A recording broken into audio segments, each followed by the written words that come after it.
Hello everyone, कैसे हैं आप सभी। Welcome to our YouTube channel Naukri express with Vishal and Savir. आशा करता हूँ आप सभी ठीक होंगे और अपने एग्जाम की प्रिपरेशन अच्छे से कर रहे होंगे। तो गाइस, जैसा कि मैंने आप सभी से बोला था, आपके लिए एक बेस्ट स्पेशल सीरीज स्टार्ट होगी मंडे से। आज से हम बेस्ट करंट अफेयर की सीरीज स्टार्ट कर रहे हैं, जो कि आप किसी भी एग्जाम की तैयारी कर रहे हो, चाहे आप एसएससी, डीएसएसबी, रेलवे या फिर कोई भी अदर एग्जाम, आपके लिए हेल्पफुल रहने वाला है। तो गाइस, जैसा कि आप सभी जानते हैं, अब किसी भी एग्जाम में जो करंट अफेयर वाला जो पार्ट है वो काफ़ी इंपॉर्टेंट हो चुका है। और काफ़ी एग्जामों में तो ये 10 से 12 क्वेश्चन तक भी जा चुका है। तो गाइस, अब आपके लिए करंट अफेयर का उतना ही रोल रहने वाला है जितना आपका अदर अदर सब्जेक्ट पे भी ध्यान देते हैं ना, उससे के रिलेटेड। तो गाइस, ये ध्यान रखना, करंट अफेयर आपके लिए मतलब रैंक डिसाइडर वाला फैक्टर होता है, तो इसको आप पूरे अच्छे से कवर करना। आज की इस वीडियो में हम 300 बेस्ट क्वेश्चन का ये पार्ट फर्स्ट करेंगे, जिसके अंदर आपको एक से लेकर एक बेहतरीन क्वेश्चन देखने को मिलेगा। उसके लिए आपको चैनल को सब्सक्राइब करना होगा और अपने दोस्तों के साथ भी इसको शेयर करना है। ठीक है, तो चलो हम बिना विदाउट किसी देरी के इस सेशन को हम स्टार्ट करते हैं। और इस क्लास के अगर आपको पीडीएफ चाहिए तो हमारे व्हाट्सएप ग्रुप के साथ भी ज्वाइन हो जाना। ठीक, तो चलो स्टार्ट करते हैं। तो आपके स्क्रीन पे क्वेश्चन दिख रहा है, उसको आप इसमें वन लाइनर की फॉर्म में है, प्लस कुछ कुछ आपको फैक्ट्स पता होगा, वो भी आपको अच्छे से बताया भी जाएगा। ठीक है, तो चंद्रयान 2 डिटेक्टेड पॉसिबल सब surface water ice in which region of the moon. जो चंद्रयान 2 ने चंद्रमा के किस क्षेत्र में सतह के नीचे जल बर्फ की संभावित उपस्थिति का पता लगाया है। आपके ऑप्शन है lunar equatorial region, lunar north pole, oceanus procellarum, और लास्ट है आपका lunar south pole. So guys, अभी ये जो चंद्रयान 2 है, इन्होंने डिटेक्ट करा है क्या, इसने डिटेक्ट किया है वाटर आइस। कहाँ पर, ये आपका लूनार साउथ पोल में।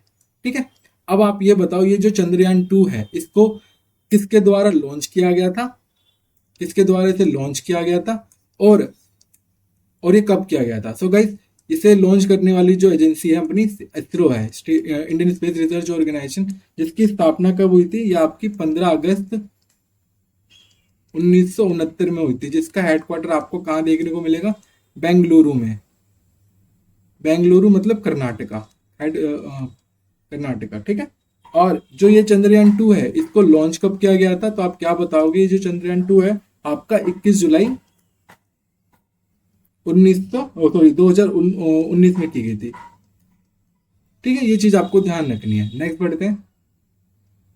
क्वेश्चन क्या कह रहा है, according to the NFHS 6 what percentage of Indian babies are born in a hospital. तो गाइस, ये जो NFHS है, ये क्या है, national national family health scheme. National national family health scheme, sorry, health survey 6 के अकॉर्डिंग कितने बच्चे ऐसे हैं जिनका जन्म अस्पताल में होता है। तो गाइस, ये ध्यान रखना है, नीति आयोग के ये जो डेटा होते हैं, इसको आपको याद रखना है, और ये डायरेक्ट एग्जाम में पूछे जाते हैं, और ये अधिकतर बच्चे ऐसे क्वेश्चन छोड़ देते हैं। तो इसका करेक्ट आंसर क्या है आपका, 90.6%। गाइस, काफी ज्यादा बच्चा हॉस्पिटल में उनका जन्म होता है, तो ये चीज आपको ध्यान रखनी है। ठीक है, नेक्स्ट बढ़ते हैं। Zoho corporation recently invest 70,000 crore 70 crore in with digital commerce initiative of the government of India. Zoho corporation ने हाल ही में भारत सरकार के किस डिजिटल कॉमर्स पहल में 70 करोड़ का निवेश किया है। आपके ऑप्शन है government of E market place, digital India platform, open network for digital commerce, या फिर भारत नेट। तो गैस, अभी आप जानते हो जुहू कॉरपोरेशन अभी हाल ही में मेक इन इंडिया के थ्रू काफी फेमस भी हुआ था। जोहू व्हाट्सएप आपने देख सुना भी होगा, उसी से रिलेटेड इंडियन गवर्नमेंट के साथ इन्होंने कोलेबरेट करा है, किस इनिशिएटिव के लिए, open network for digital commerce, जो कि ऑप्शन नंबर सी है। ठीक है, नेक्स्ट बढ़ते हैं। Under PM Surya Ghar Muft Bijli Yojana, eligible household can receive up to how many units of free electricity per month.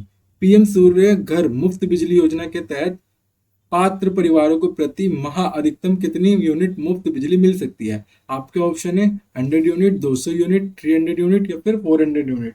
तो गैस, इसका करेक्ट आंसर क्या है, तो आप इसका करेक्ट आंसर क्या लगाओगे, ये आपका 300 यूनिट तक है, जो कि फ्री मिलेगा। ठीक है, इस स्कीम को लॉन्च कब किया गया था, ये फरवरी 2024 में इसको लॉन्च किया गया था। और ये किस लिए, टू प्रमोट प्रमोट करने के लिए, किस लिए, promote roof top solar installation बढ़ाने के लिए। सोलर इंस्टॉलेशन को लगाने के लिए, जिसमें आपकी 300 यूनिट्स जो बिजली है मुफ्त में दी जाएगी। ठीक है, नेक्स्ट बढ़ते हैं। इसका लॉन्च डेट याद रखना और इसके जो ऑब्जेक्टिव है वो क्या है और इसमें क्या क्या बेनिफिशियरी दी जाती है, ये भी चीजें आपको ध्यान रखनी है। ये सीधा टू दी पॉइंट पूछ लिया जाता है एग्जाम में, और अगर स्टेटमेंट बनाए तो भी आप कर लेना, क्योंकि यही सब पूछे गए स्टेटमेंट बना के। नेक्स्ट बढ़ते हैं। Which police force was recently conferred the prestigious President's Police Color by president Droupadi Murmu. राष्ट्रपति द्रौपदी मुर्मू द्वारा हाल ही में किस पुलिस बल को प्रतिष्ठित प्रेसिडेंट पुलिस कलर से सम्मानित किया गया है? Assam police, Sikkim police, Meghalaya police या फिर मणिपुरी पुलिस?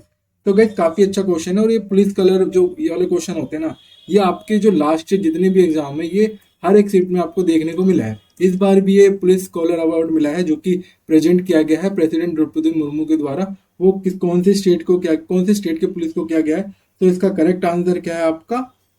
सिक्किम पुलिस, जो कि ऑप्शन नंबर बी है। ठीक है, नेक्स्ट बढ़ते हैं।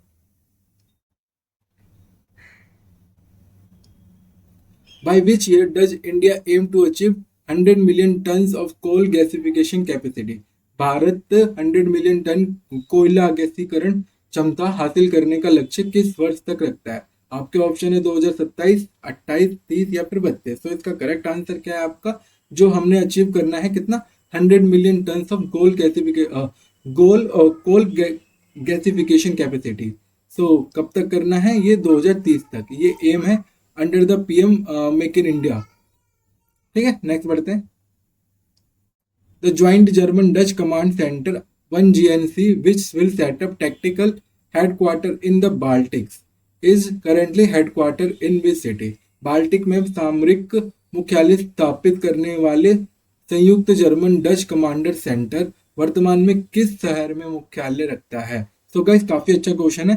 अभी आप जानते हो जब से यूक्रेन वर्सेस रशिया चल रहा है, जिस वजह से जितने भी नाटो कंट्री है वो सारे के सारे डर में है कि जो रशिया है उन पर अटैक ना कर दे।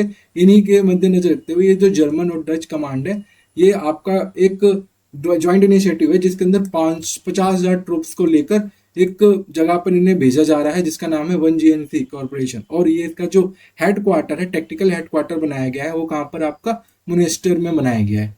ठीक है, तो गाइस आपको ये भी पता होना चाहिए कि जो ये नाटो है, नॉर्थ अटलांटिक ट्रीटी ऑर्गेनाइजेशन, इसकी स्थापना कब हुई थी और इसके अंदर टोटल कितने मेंबर है? तो गाइस इसके अंदर टोटल कितने मेंबर है आप क्या बताओगे? इसमें अभी 32 मेंबर्स हैं अभी टोटल। और इसकी स्थापना कब हुई थी? तो आप क्या बताओगे? 4 अप्रैल 1949 में। 4 अप्रैल 1949 में इसकी स्थापना हुई थी। ठीक है, नेक्स्ट बढ़ते हैं।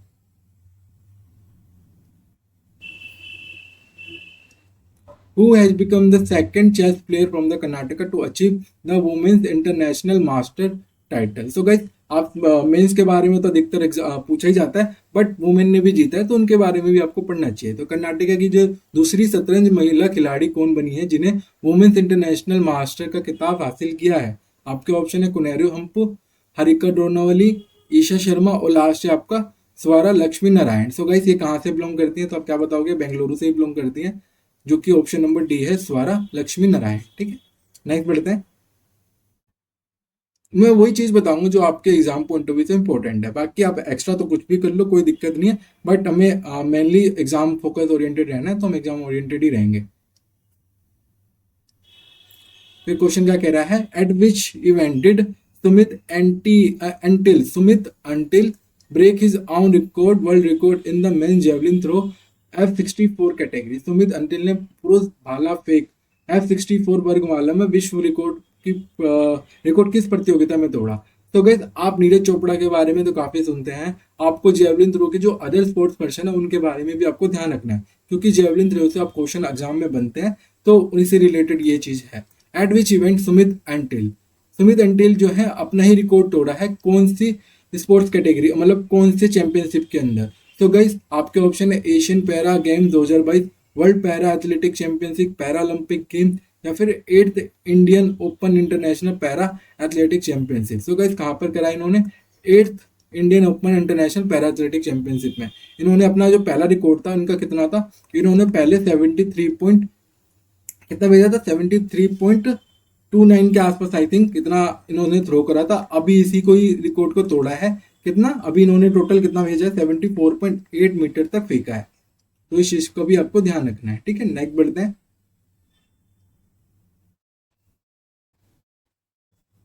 आपका ऑप्शन है, ओ सॉरी ऑप्शन कह रहा हूँ, क्वेश्चन क्या कह रहा है, what does Pragati stand for? Pragati का पूर्ण रूप क्या है? Pro regional administration and governance for timely implementation. तो गैस प्रगति की सब फुल फॉर्म बतानी है आपको, तो इसका करेक्ट आंसर क्या होना चाहिए? Pro active governance and timely implementation. ठीक है, ये एक जो आप कर्तव्य पथ है उसी को मद्देनजर रखते हुए जो पीएम जी हैं हमारे प्रधानमंत्री मोदी, उन्होंने कई सारी स्कीम लॉन्च की थी। उसी में से प्रगति स्टैंड करती है। कौन सा? Pro active governance and timely implementation के थ्रू। ऑप्शन नंबर जो बी है ये आपका करेक्ट आंसर है। नेक्स्ट बढ़ते हैं। Which fighter aircraft engine are being targeted under the IAF Bombay health index project? IAF Indian air force and IIT Bombay health index परियोजना के अंतर्गत किस लड़ाकू विमान के इंजनों को लक्षित किया गया? आपके ऑप्शन है Rafale, option B Tejas MK1, Mirage या फिर सुखोई। तो किसको क्या है? Sukhoi M30 MKY। ठीक है, नेक्स्ट बढ़ते हैं। Which renowned Urdu poet recipient of the Sahitya Akademi award awardee and Padmashri recently passed away? Sahitya Akademi पुरस्कार और पद्मश्री से सम्मानित किस प्रसिद्ध उर्दू कवि कला का हाल ही में निधन हुआ? आपके ऑप्शन है राहत इंदौरी, गुलजार साहब, बशीर बद्र और लास्ट ऑप्शन क्या है आपका? निदा फजली। तो करेक्ट आंसर क्या है आपका? बशीर बद्री। ये अभी रिसेंटली पास हुए हैं और इन्होंने साहित्य अकेडमी भी जीता है और पद्मश्री अवार्ड भी। ठीक है, ये चीज आपको ध्यान रखनी है। अब ये इन्होंने साहित्य अकेडमी फॉर किसके लिए जीता है? ये 69 गजल इनकी एक साहित्य था जिसकी वजह से इनको ये साहित्य अकेडमी अवार्ड मिला। और ये कब मिला था? 1999 के अंदर। ठीक है, नेक्स्ट बढ़ते हैं। What is the name of the AI-enabled voice chatbot launched by the government for lodging grievance on the CPGRMS portal? जो ये CPGRMS पोर्टल पर शिकायत दर्ज करने के लिए सरकार द्वारा लॉन्च किए गए AI सक्षम वॉइस चैटबॉट का नाम क्या है? शिकायत मित्रा, समाधान दीदी, सेवा सहायिका और या फिर ग्रीवेंस बोट। तो इसका करेक्ट आंसर क्या है आप कमेंट बॉक्स में बता सकते हो वैसे तो। बाकी इसकी फुल फॉर्म क्या है?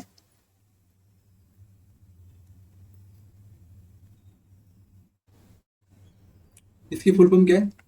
Centralised public grievance, centralised public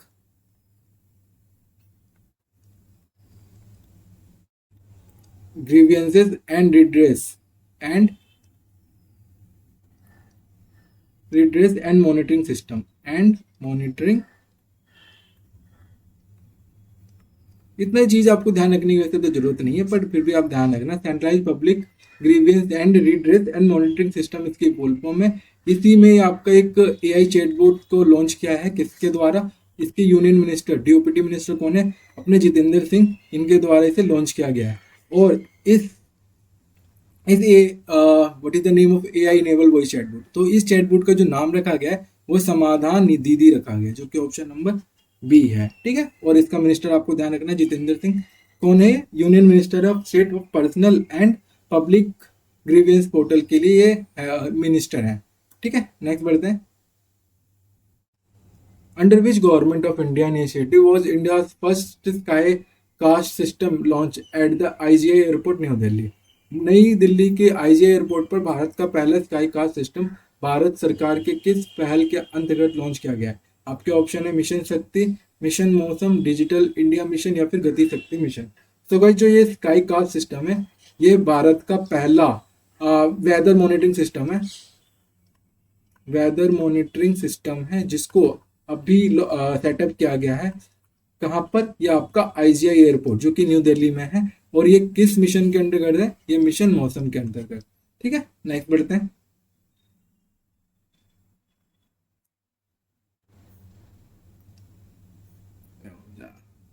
Google launched the Google for Education Scholars program in collaboration with which international organization?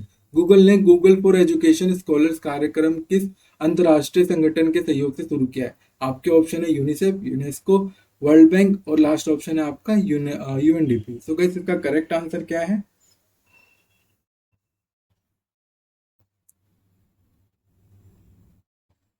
जो इसका करेक्ट आंसर क्या है, यूनाइटेड नेशन यूनिसेफ के द्वारा इसे लॉन्च किया गया है। ठीक है, नेक्स्ट बढ़ते हैं।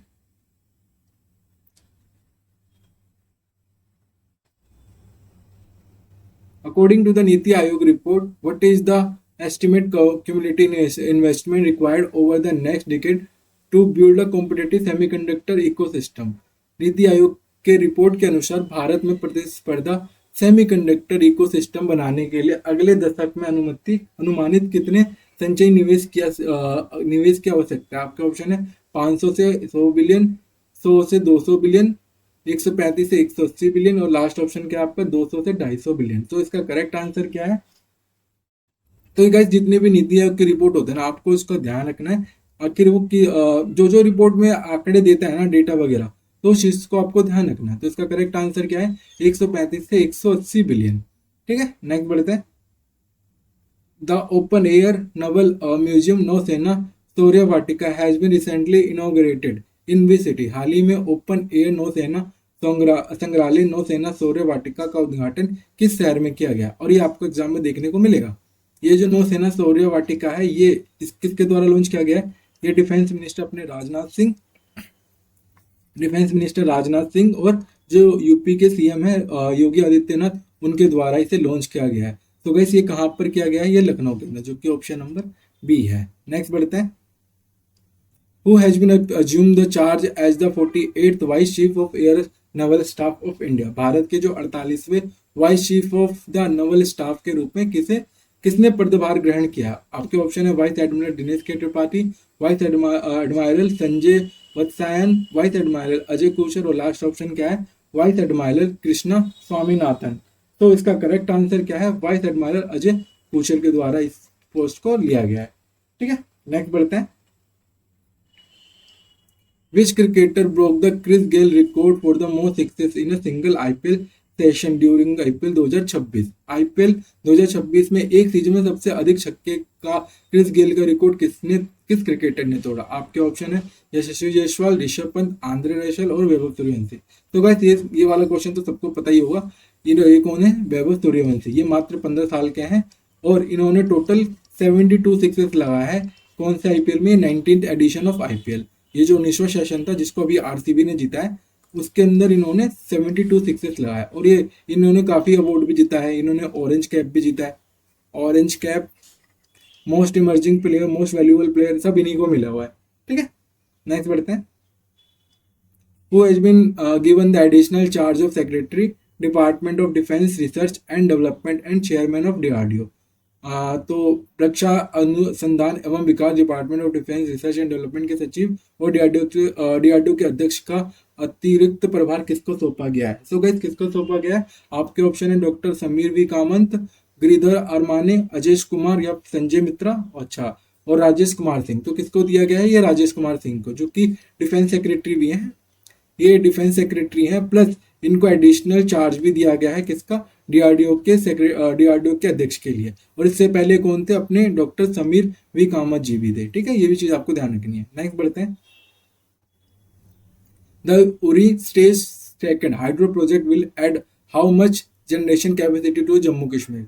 जो उरी फर्स्ट और स्टेज सेकंड जल विद्युत परियोजना जम्मू कश्मीर की विद्युत उत्पन्न क्षमता में कितनी वृद्धि करेगी? आपके ऑप्शन है 120 मेगावाट, 180 मेगावाट, 240 मेगावाट या फिर 300 मेगावाट। इसका करेक्ट आंसर क्या है? आप क्या लगाओगे? 240 मेगावाट। ठीक है, नेक्स्ट बढ़ते हैं।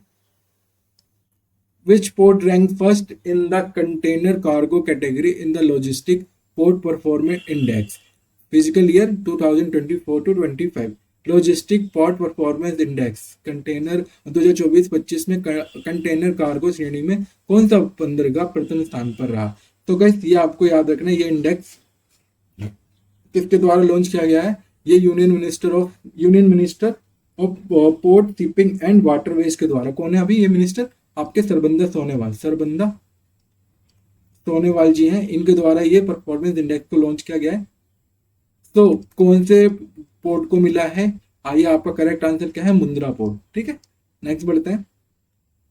Which city will host the second edition BRICS cultural working group meeting on 4-5 जून 2026 4-5 जून 2026 को आयोजित होने वाली दूसरी BRICS cultural working group meeting की मेजबानी कौन सा शहर करेगा? सो गाइस कौन सा शहर करेगा आपको पता ही है, कल्चरल वर्किंग ग्रुप की बात हो रहा है तो यूपी आना ही चाहिए। तो यूपी जो वाराणसी जो यूपी के अंदर आता है वहां पर ये हेल्ड होगा। और ये आप सभी जानते हैं जो ब्रिक्स की अभी मीटिंग होनी है, एनुअल मीटिंग होनी है भारत के अंदर, उसी से रिलेटेड है। और कहाँ पर हुआ है ये जो मीटिंग होगी? ये वाराणसी के अंदर। ठीक है, नेक्स्ट बढ़ते हैं। Where will be the inaugural world Yakshagana championship 2026 be held? प्रथम विश्व योगासन चैंपियनशिप की आयोजन कहाँ किया जाएगा? न्यू दिल्ली, मुंबई, बेंगलुरु या फिर अहमदाबाद? तो इसका करेक्ट आंसर क्या है आपका? अहमदाबाद। ठीक है, नेक्स्ट बढ़ते हैं। PM Svanidhi scheme was launch in which year? जो पीएम स्वनिधि स्कीम है वो किस वर्ष से लॉन्च की गई थी? 2018, 2019, 2020 या फिर 2021? तो इसका करेक्ट आंसर क्या है आपका? 2020 को इसे लॉन्च किया गया था। ठीक है, इसमें आपको कोलेटरल फ्री वर्किंग कैपिटल मिलेगा, लोन मिलेगा फॉर द स्ट्रीट वेंडर्स। ये फॉर स्ट्रीट वेंडर आपको ध्यान रखना, फॉर वेंडर्स के लिए कोलेटरल लोन मिलेगा। और इसे लॉन्च कब किया गया था? 2020 के अंदर। नेक्स्ट बढ़ते हैं। Zee entertainment secured the exclusive Indian media right for how many FIFA events between 2026 से 34 के बीच में? तो कितने इवेंट्स के लिए मिला है इनको? 39 इवेंट्स के लिए।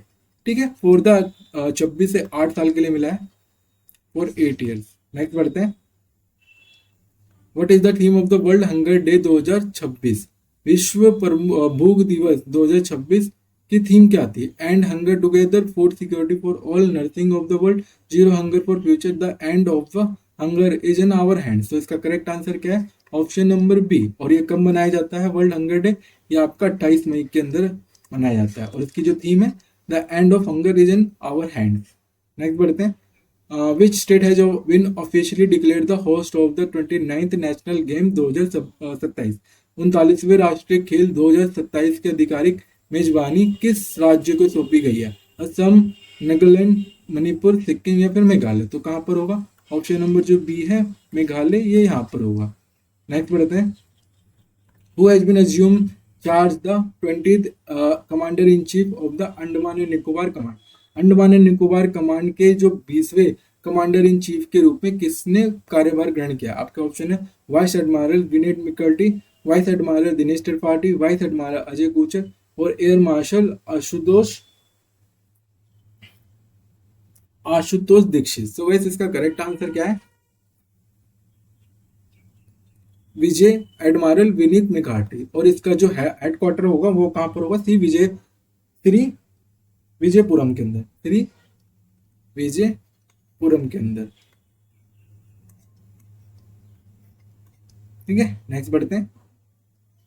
अंडर जल जीवन mission 2.0 the centre recently signed MOUs with which of the following state and UT? जल जीवन मिशन 2.0 के तहत केंद्र सरकार ने हाल ही में निम्नलिखित में से किन राज्य और केंद्र शासित प्रदेशों के साथ मेमोरेंडम ऑफ अंडरस्टैंडिंग को साइन किया है? अरुणाचल प्रदेश, झारखंड, तमिलनाडु एंड पुडुचेरी। तो कैसे डायरेक्ट आप याद रखना, अरुणाचल प्रदेश, झारखंड, तमिलनाडु, नागालैंड, पुडुचेरी। ठीक, नेक्स्ट बढ़ते हैं।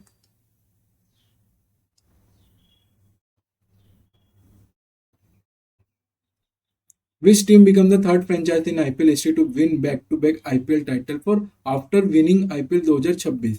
IPL 2026 जीतकर लगातार 2 IPL खिताब जीतने वाली इतिहास की तीसरी फ्रेंचाइज कौन सी बनी है? Chennai super king, Mumbai Indians, Gujarat Titans या फिर आरसीबी? तो वैसे सबको पता है आरसीबी ने ये मैच जीता है। और ये फाइनल किसके बीच में खेला गया था?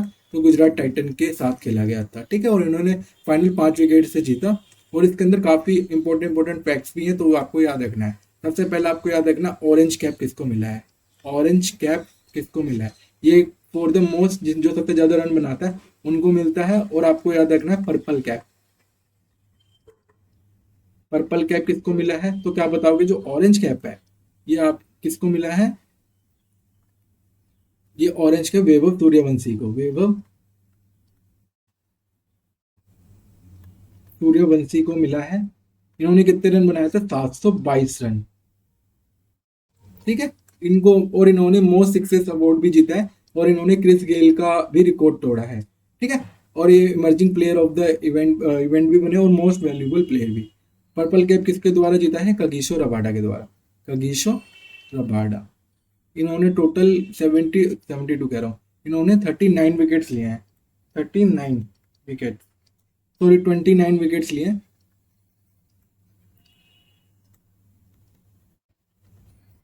ठीक है, नेक्स्ट बढ़ते हैं।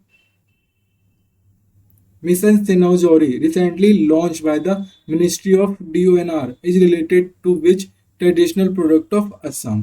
हाल ही में DONER मंत्रालय द्वारा शुरू किया गया मिशन स्नेहजोरी असम के किस पारंपरिक उत्पाद से संबंधित है? Assam T, eri silk, bamboo craft या फिर मुगा सेल। तो गैस आपको ध्यान रखना है मिशन स्नेहजोरी, और ये किसके द्वारा लॉन्च किया गया है? डिपार्टमेंट ऑफ इस मिनिस्ट्री के द्वारा। और ये कौन मिनिस्टर कौन है इसके?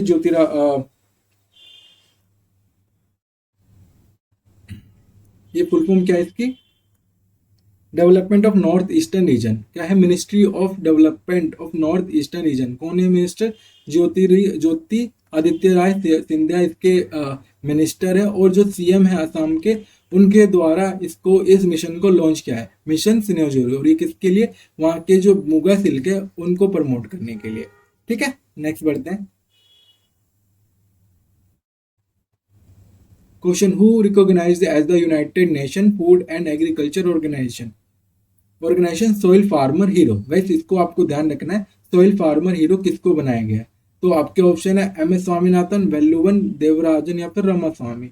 तो इसका करेक्ट आंसर क्या है? वेल्लुवन, जो कि एक फार्मर है।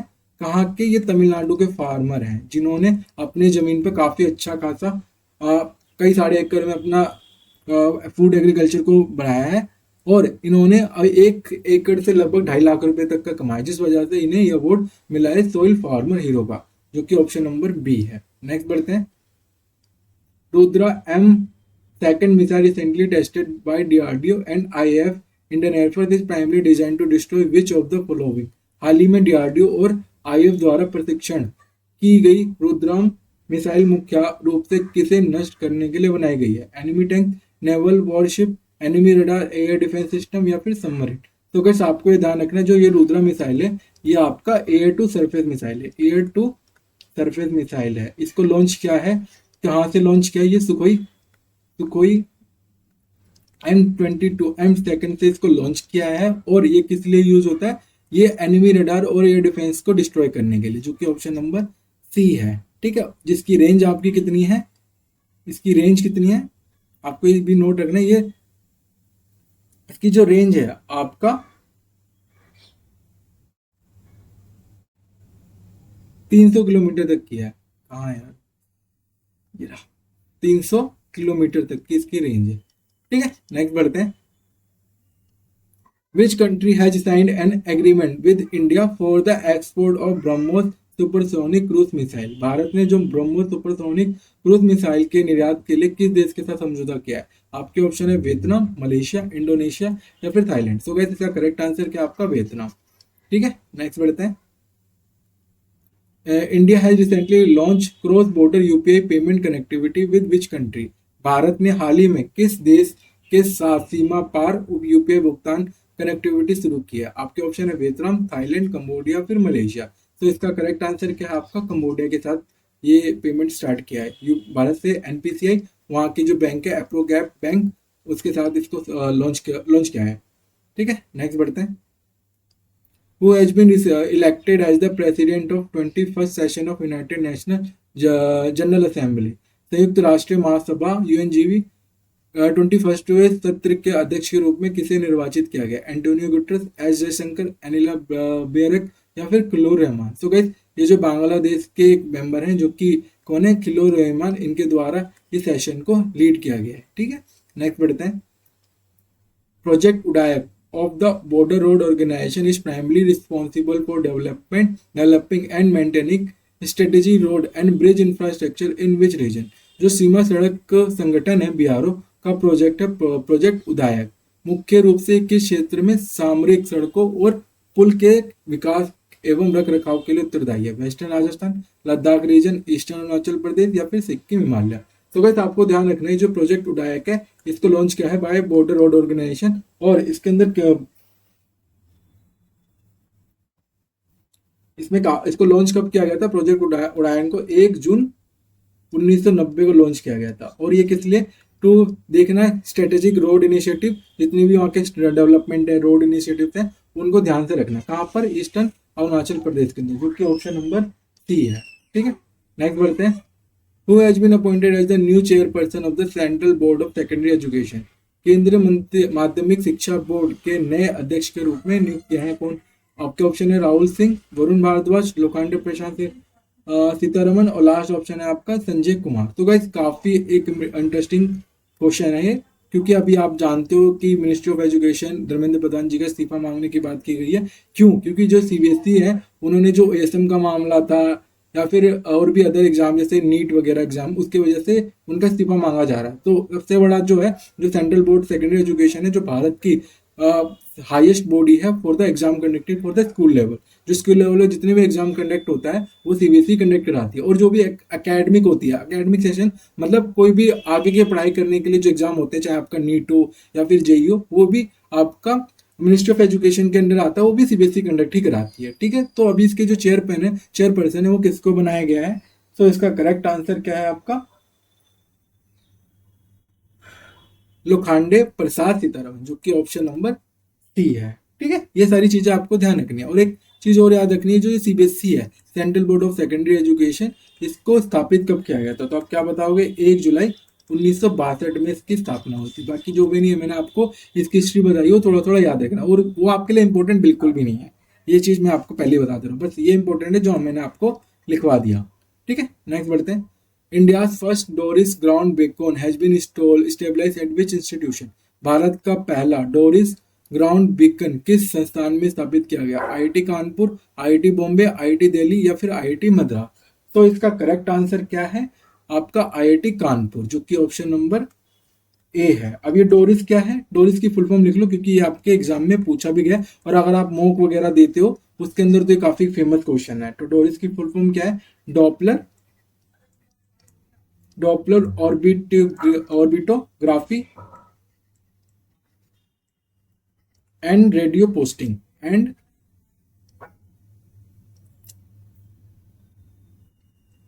रेडियो पोस्टिंग इंटीग्रेटेड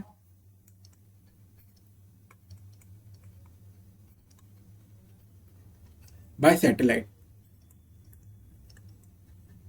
कहाँ पर इसको इसकी स्टेबलाइज किया? आईआईटी कानपुर के अंदर। ठीक है, और ये किस लिए इसको स्थापित किया है? ये सैटेलाइट को ट्रैक करने के लिए लगाया गया है। जैसे आप जानते हो ऑपरेशन सिंदूर में काफी सैटेलाइट, मतलब ऑपरेशन सिंदूर के अंदर दौरान देखने को मिला था कि काफी सारे टैक्टिक्स जो है चाइना ने पाकिस्तान को प्रोवाइड किया गया था। तो गाइस ये चीज इसलिए लॉन्च की गई है ताकि हम जितने भी आपके सैटेलाइट है उसको हम ट्रैक कर सके कि हमारे भारत को कोई सिक्योरिटी पर्पज से कोई खतरा ना हो। ठीक है, नेक्स्ट बढ़ते हैं। Which smaller predator has been recorded for the first time in Kaziranga national park and tiger reserve? Kaziranga राष्ट्रीय उद्यान एवं टाइगर रिजर्व में पहली बार किस छोटे शिकारी प्रणाली को दर्जा दिया गया? आपके ऑप्शन है फिशिंग कैट, पिनटरिंग, येलो थ्रोटेड मार्टिन, और लास्ट ऑप्शन क्या आपका? Honey badger. तो इसका करेक्ट आंसर क्या है? Yellow throated marten. ठीक है, नेक्स्ट बढ़ते हैं। 3 students from which school become the global winner of the Earth prize 2026 for developing plastic? प्रश्न क्या कह रहा है? प्लास्टिक को विकसित करने के लिए द अर्थ प्राइज 2026 के वैश्विक विजेता बने 3 छात्र किस विश्वविद्यालय से हैं? आपके ऑप्शन है Jayshree Periwal international school Jaipur, Mayo college Ajmer, Delhi public school RK Puram या फिर द डून स्कूल देहरादून। तो गैस आपको ये ध्यान रखना है कि जो ये प्लास्टिक है, ये प्लास्टिक क्या है? एक तरह का डिजाइन है जो कि किल करेगा किसको? माइक्रोप्लास्टिक को। माइक्रोप्लास्टिक को मारने के लिए इसको बनाया गया है, इस डिजाइन को। और ये किस स्टूडेंट के, कौन से स्कूल के स्टूडेंट के द्वारा बनाया गया? ये जयश्री पेरीवाल इंटरनेशनल स्कूल जयपुर के द्वारा बनाया गया। अब ये कौन 3 बच्चे हैं, आपको उनका नाम याद रखना है। विवियन छाछारिया, अरियाना अग्रवाल, और लास्ट क्या है आपका? अयाना मेहता। ठीक है, इन 3 का आपको नाम याद रखना है। नेक्स्ट बढ़ते हैं। Which union minister launch the Navachar Mantra program for grassroot innovator and entrepreneur? जमीनी स्तर के नवाचारों और उद्यमों के लिए नवाचार मंत्र कार्यक्रम किस केंद्रीय मंत्रालय द्वारा शुरू किया गया? Ministry of MSME, ministry of education, ministry of skill and development and entrepreneurship, ministry of science and technology. So guys इसका आप आंसर डायरेक्ट भी कर दोगे, ये जो कि ministry of skill and development and entrepreneurship के द्वारा से लॉन्च किया है। ठीक है, सो गाइस आज की इस वीडियो को मैं यहीं पे खत्म करता हूँ। अगर वीडियो अच्छी लगी हो तो वीडियो को लाइक कर देना और चैनल को सब्सक्राइब कर देना। तो गाइस ये हमारी पहली क्लास थी, अगर थोड़ी बहुत गलती हुई तो उसके लिए क्षमा भी कर देना, क्योंकि इसके अंदर मुझे काफ़ी चीज़ें इंप्रूव करनी है जो कि मैं कोशिश कर रहा हूँ और अच्छे से करने की। ठीक है, अभी मैं काफ़ी और भी इसके अंदर एडिशन ऐड करता रहूँगा, क्योंकि क्वेश्चन काफ़ी ज़्यादा है गाइस। आप सोच रहे हो ना कि इतने सारा क्वेश्चन है कैसे करें, क्योंकि जो एग्जामिनर है ना उसके माइंड में आखिर किस टाइप का क्वेश्चन बन रहा है, क्या बना दे क्वेश्चन, उस पर रिसर्च करना काफ़ी एक चैलेंजिंग काम है जिस पे हम वर्क कर रहे हैं। ठीक है, तो उसी एग्जाम जो भी एग्जामिनर सोच रहे हैं ना वो किस तरह से सोच सकता है, वो सारे क्वेश्चन मैं आपको देने की पूरी से पूरी कोशिश करूंगा। ठीक है, ये आपकी पहली वीडियो है, अभी आने वाली वीडियो में देखना काफ़ी चीज़ें आपको इसके अंदर इंप्रूवमेंट देखने को मिलेगी। ठीक है, अगर आपको कोई भी इशू आता है तो आप कमेंट बॉक्स में मुझसे पूछ सकते हो, मैं आपको इसका जवाब देने की पूरा ट्राई भी करूंगा। ठीक है, और इस क्लास की अगर पीडीएफ चाहिए तो आप हमारे डिस्क्रिप्शन बॉक्स में हमारे व्हाट्सएप ग्रुप का लिंक होगा, वहाँ पर आप ज्वाइन हो जाना। ठीक है, तो ठीक है, आज के इस क्लास को यहीं पे खत्म करता हूँ। Okay, tata bye bye.